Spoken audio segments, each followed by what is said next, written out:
And so you guys know, right, when you're teaching something, there's a really simple model to teach things. Watch me do it. Let's do it together. You do it, let me watch you. Let me set you free to do it. When I think of that, I think of teaching some of my daughters how to cook eggs. So for almost all of them, maybe all of them, somewhere around the age of 5 or 6 years old or whatever, we go in the kitchen early one morning and we make some breakfast together. The very first time we do it, I'm doing it, we're talking, but I'm saying, look, you crack the egg, you mix it, we put in a little milk, a little salt, and pepper, you put that on the pan. Hey, don't forget to do the nonstick stuff, and here's how you eggs. And then the next time we come in, though, I'm going, hey, you crack the eggs. If they didn't ask, a lot of times they're like, hey, I want to do that now. I saw you do it once. I can conquer the world. I can make steak because I saw you make eggs one time, right? Like, that's how they do at that age. And so we trade off that next time. They do some, I do some. Hey, here's your eggs. The next time is glorious because I'm sitting at the table with my coffee and they're making eggs.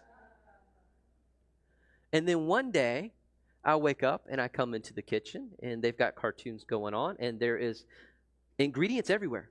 Like there's flour in the ceiling and there's no flour in this recipe. The dog is eating a pile of cheese on the floor. I didn't even show them how to put cheese in there. But they figured out and they made the eggs and they did the thing. And that's what training is. But guess what? That's what discipleship is. Remember I said it's an investment of time, but it's also an investment of self. And so it's at some point saying, hey, let's get together for coffee.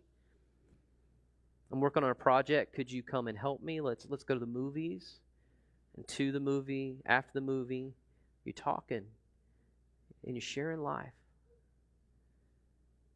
And in the building of that relationship, one of the things that you're doing as the one who's seeking to pour into someone else is you're actually letting them see your life.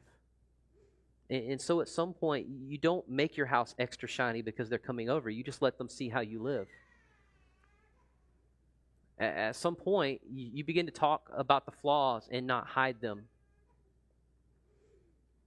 And at some point, you begin to shift some things over to them and let them, maybe they're a brand new believer, and every time you meet, you're the one that's praying. And so one day you say, you know what, you need to pray today.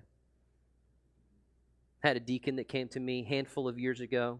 It's always been a big deal in our deacon ministry. Like, you need to be able to pray out loud in front of people because it's just a part of the job. And this one deacon said, I feel like I'm failing. I feel like I'm not doing well. I pray. He's like, don't get me wrong, Pastor. I pray. I'm just scared of praying in front of people. I said, okay, that is no problem. Everybody at some point is afraid of public speaking. That's all it is. Like, it is a prayer, but it's still a public speaking event.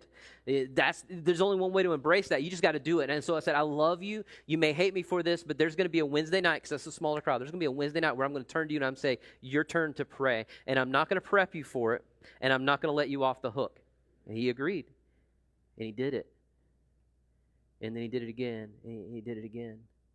And that's discipleship. We were coming along in the context of a relationship, and there's enough trust there that we can be open and honest with each other. And then rather than hammering someone every time they come up short, we're just sharpening, and we're pushing them in the right direction, and we're doing it with love.